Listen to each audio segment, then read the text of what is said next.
This podcast will provide a brief overview of both Confucianism and Taoism. Confucius was born in 551 BC to a noble but poor family. A brilliant scholar, Confucius hoped to become an advisor to a local ruler. He studied ancient texts to learn the rules of conduct that had guided his ancestors for generations. Unable to find a permanent government job, he turned to teaching. As his reputation for wisdom grew, he attracted many students.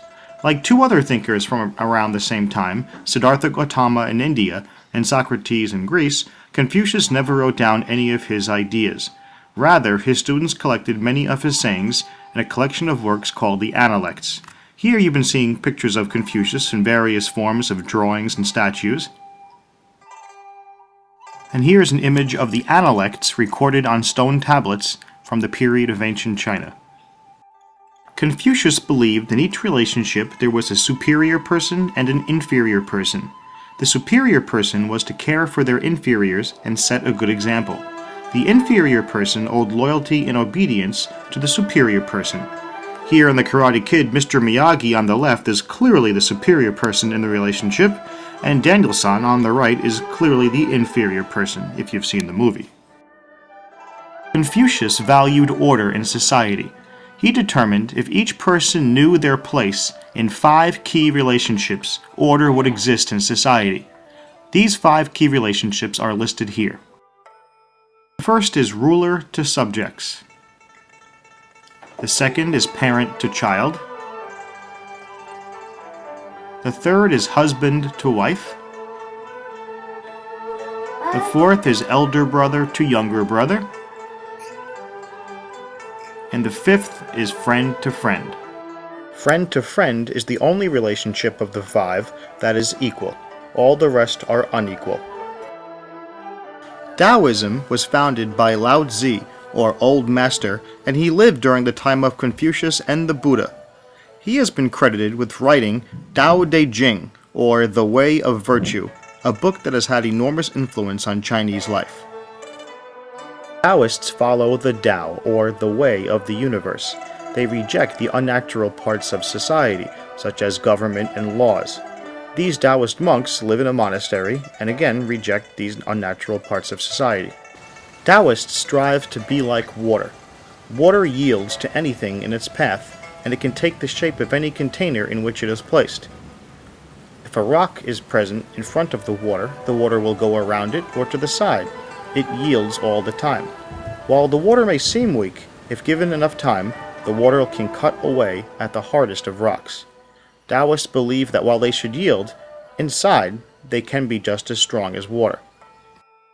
The influence of Taoism can be seen throughout China.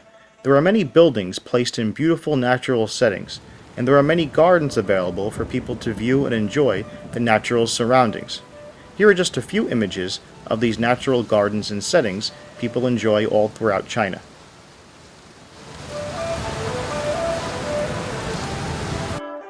The yin-yang is a universal symbol of peace and harmony in the universe. One side is yin, the other side is yang. The yin stands for earth, darkness, and female forces. The yang stands for the heavens, light, and male forces. Get ready for a podcast quiz. Who was the founder of Confucianism? Confucius. What is the text associated with Taoism?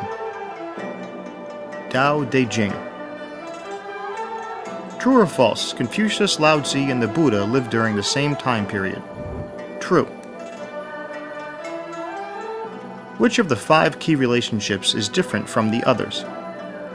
Friend to friend, because both here are equal. What natural substance do Taoists strive to mimic? Water.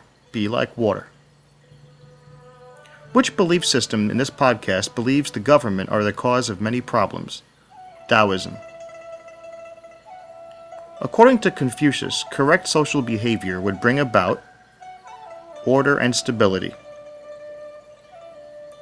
Tao means the way.